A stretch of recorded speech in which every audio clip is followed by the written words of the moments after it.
ہو جائے تو 2 بکرے 7 دن میں کرو یا 14 دن میں کرو، کبھی بھی کرو، جمعے کو پیدا ہوا تو جمعرات کو کرو. یہ کرنا ضروری ہے تاکہ آنکھ کے بدلے، ناک کے بدلے، کان کے بدلے، جسم کے بدلے میں، اس کی جان کے بدلے میں جان بچ رہا ہے، وہ دینا واجب ہے، لازم ہے، ضروری ہے. اسی لیے میرے آقا صلی اللہ علیہ وسلم فرماتے ہیں جو عقیقہ نہیں کرتے وہ بچے اللہ کے پاس رہن رکھتے ہیں. اللہ سے رہن چھڑانا ہے تو گھر میں عقیقہ کرنا ضروری ہے کہ بڑا بکرا، بڑی دعوت اللہ آپ کو نہیں کیا کہ بکرا چھوٹا والا بکرا لے کے بھی کاٹ کے گوشت تقسیم کر دے تو آتا ہوتا ہے. صحابہ اکرام کا وہ عمل جو میرے آقا صلی اللہ علیہ وسلم فرماتے مین وعن کر دیتے. فجر کی نماز پڑھ کے آقا دو جہاں صلی اللہ علیہ وسلم گھر سے نکل رہے ہیں 4 بجے رات سے، کیا دیکھتے ہیں کہ سرکار کی کالی کمری پہ بلی سوئی تھی. آپ چھینتے تھے تو بلی اڑ جاتی. آپ یہ نہیں چاہتے کہ بلی کو بھی تکلیف ہو، آپ پینچی لیے سائڈ سے کاٹ دی، جہاں تک کٹا ہوا تھا چھوڑ دی اور اپنا کمری اوڑھ کے آ گئے. ایک صاحب دیکھ کے کہنا یا رسول اللہ کمری کٹی بھی ہے، آپ کی چادر کٹی بھی ہے. آقا نے فرمایا ہاں بلی سو رہی تھی، میں اس کو جگانا پسند نہیں کیا، اسی لیے اس کو آہستہ آہستہ کاٹ کر میں نے کہا یا جا کے سی لیتا ہوں. اور سرکار نے دیکھتے وہ صحابی کے گھر سرکار 3 دن کے بعد وہ صحابی کے گھر گئے. وہ صحابی کے گھر میں بلیوں کا ہجوم رکھا ہوا ہے. سرکار فرمائے تم تو ابو ہریرہ معلوم ہو رہے ہو. ابو کہتے ہیں باپ کو ہریرہ، بلیوں کے باپ معلوم ہو. تو ابو ہریرہ آپ کا نام پڑ ہے کیونکہ جب آقا بلی سے بھی محبت کرتے تو ہم کو بلیاں پالنا چاہیے، تو آپ نے بلیوں کو پالنا شروع کر دیا. یہ صحابہ کا جذبہ ایمانی تھا. پھر آپ 8 چیزیں فرماتے جو قریب رکھے گا وہ جنتی. اللہ کے رسول صحابہ کرام سے فرماتے ہیں صحابو 8 چیزیں اپنے قریب رکھو جنتی ہو جاؤ گے. رسول اللہ وہ کون سی ہے؟ بولے ایک مسواک، دوسرا سرما، تیسرا کنگھی، چوتھا سوئی اور تاگا، اور اس کے بعد ایک کھینچی. یہ تقریباً 7-8 چیزیں بتاتے ہیں. ایک مسواک، دوسرا آنکھوں کا سرما، تیسرا کنگھی، چوتھا آئینہ، سوئی، تاگا اور کھینچی. یہ 8 چیزیں بتاتے ہیں آقا. یہ جو کوئی اپنے قریب رکھے گا وہ جنتی ہو جائے گا. ایک تو جنتی کی خوشخبری دیتے ہیں اور ضرورت کی چیز ہے. کبھی کپڑا پھٹ جائے تو صحیح دھاگے سے سی لو. اگر آپ کا چہرہ دیکھ رہے تو آئینہ نکال کر دیکھ لو. ضرورت پڑی کنگھی تو کنگھی کر لو، تیل لے لو، تیل رکھ لو. ایسے آقا صلی اللہ علیہ وسلم کی ہر بات حکمت سے کھاتی ہے. جو نبی کے بعد زبان سے نکلی وہ غلط نہیں ہو سکتی. اور آقا کا فرمان عالی شان ہے. صحابہ کو دیکھے ایک صحابی رسول آئے، منہ سے بو آ رہی. آقا نے فرمایا مسواک لے کر دانتوں میں پھرائے اور صاف کرے. بولے آپ سنا یہ کرنا ہم کو بھی ہے؟ بولے ہاں کرنا تم کو بھی ہے. اور یہ مسواک کل ہم کو ہاتھ پکڑ کر جنت میں لے جائے گی. یہ مسواک لکڑی دکھ رہی ہے، کل یہ مسواک ایک فرشتہ بن کر، انسان بن کر ہم کو ہاتھ پکڑ کر جنت میں لے جائے. یہ مسواک کو ساتھ میں رکھو اور مسواک لگا کے صاف کر کے نماز پڑھو، 70 نمازوں کا ثواب ملے گا.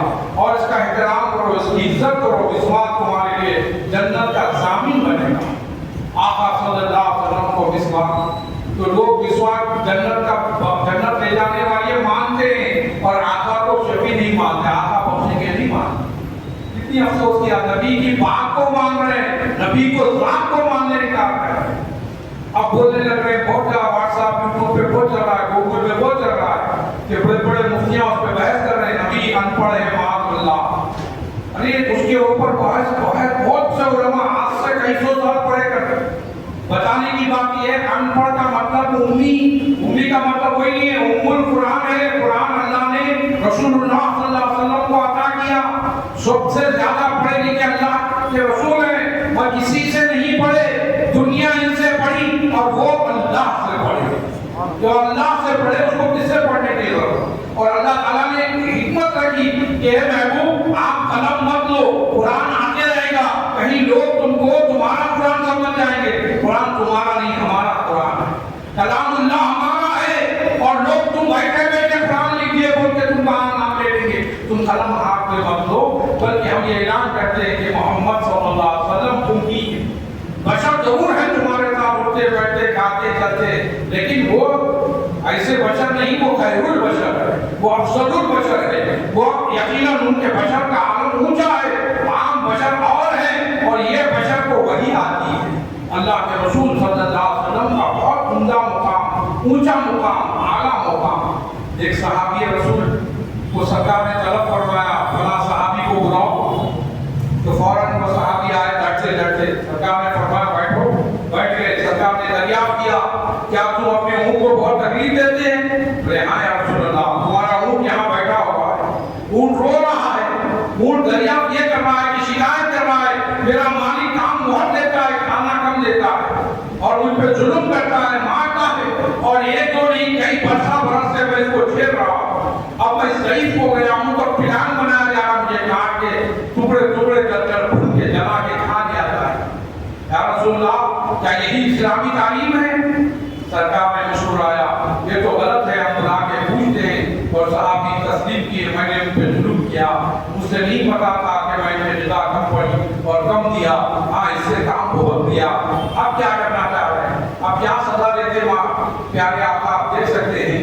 تو فوراً صحابی رسول کو کہا گیا اب یہ بتاؤ کیا تم اس کو کاٹ کے کھانے والے؟ بولے ہاں رسول اللہ نے وہی سوچ رکھے۔ تب ایک کام کرو، بھیجتے ہو تو بھیجو میں خرید لیتا ہوں۔ آقا نے بولی پوچھی تو فوراً وہ قیمت بتائی یہاں بھیجنا چاہتے ہیں۔ آقا نے اسے پیسے دے کر خرید کیا، خرید کر کہا کیا میں تجھے اب تو کیا چاہتا ہے، یا آزاد گھومنا چاہتا ہے، یا تجھے میں اپنے پاس رکھ کر جزا دیتے رہوں، یا جنگل کے حوالے کر دوں، یہ تیری مرضی ہے، تجھے تو میں خرید لیا، تیرا مالک میں ہوں۔ رونے لگا رو کر کہا یا سنا آپ ہی زبا کر کے تصریح کر دی۔ تو آقا نے فرمایا میرا جی نہیں چاہتا کہ میں تم کے ساتھ زبا کر کے تصریح کروں، میں چاہتا ہوں کہ جاؤ تم کچھ زندگی جنگل میں گزارو، اللہ کیا وہ اللہ کہتے ہیں جنگلوں میں نکل گئے۔ ہمارے آپ کے آقا انسانوں پہ جانوروں پہ بھی رحم کیا کرتے، اور وہ آقا صلی اللہ علیہ وسلم کی مثل ہے کا مثال ہے۔ ابھی صحابی نہیں بنے، انسانوں میں سے کئی بھاگا کر ایک بڑی ہرن کو پکڑ کے لا کے چوراہے پہ بیٹھے۔ اللہ کے رسول صلی اللہ علیہ وسلم دیکھے وہ ہرنی سرکار کو دیکھ کے اچھلنے لگی، کودنے لگی۔ آقا قریب گئے، آقا کے کان پہ آ کے السلام علیکم یا رسول اللہ۔